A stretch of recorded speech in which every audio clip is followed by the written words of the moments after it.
ધાનપુરમાં આમ આદમી પાર્ટીના ઉમેદવાર તાલુકા પંચાયત પહોંચે તે પહેલા જ આમ આદમી પાર્ટીની ગાડીઓ પર હુમલો કરવામાં આવ્યો છે। ધાનપુર તાલુકા પંચાયતના પ્રમુખ અને ઉપપ્રમુખ પદની ચૂંટણી પહેલા ધાનપુરમાં રાજકીય માહોલ ગરમાયો છે। આમ આદમી પાર્ટીએ ગંભીર આક્ષેપ કર્યા છે। મળતી માહિતી અનુસાર વારસિયા ડુંગરી નજીક કેટલાક અજાણ્યા શખ્સોએ રસ્તા વચ્ચે ગાડીઓ રોકી હિંસક હુમલા કર્યા હતા। હુમલાખોરોએ લાકડીઓ અને અન્ય સાધનો સાથે ઉમેદવારોને તાલુકા પંચાયત જતા અટકાવવાનો પ્રયાસ કર્યો હોવાના આક્ષેપ કરવામાં આવ્યા છે। ઘટનાની જાણ થતાં જ પોલીસનો કાફલો તાત્કાલિક ઘટના સ્થળે પહોંચી ગયો હતો અને પરિસ્થિતિને કાબૂમાં લીધી હતી। સમગ્ર મામલે પોલીસે તપાસ શરૂ કરી છે તેમજ વિસ્તારમાં ચુસ્ત પોલીસ બંદોબસ્ત પણ ગોઠવી દેવામાં આવ્યો છે। આ ઘટનાને લઈને સ્થાનિક રાજકારણમાં ભારે ચકચાર જોવા મળી રહી છે। ચૂંટણી પહેલા તણાવપૂર્ણ સ્થિતિ સર્જાઈ છે।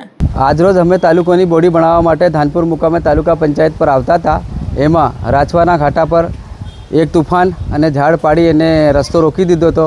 એમાંથી 10-15 ગુંડા ઉતરીને અમને તીરમારો કર્યો અને અમારી લગભગ 7 ગાડીની આસપાસ બધી ગાડીઓને તોડી અને ઘણું બધું નુકસાન કર્યું છે। અમારા એક ભાઈને તીર પણ વાગ્યું છે અને બીજી પાછળ ગાડીઓ સાઈડમાં થઈ છે એમને કેટલું વાગ્યું શું છે એ આપણને ડિટેલ ખબર નથી। શું નામ તમારું? દિનેશભાઈ સનાભાઈ ભાભોર।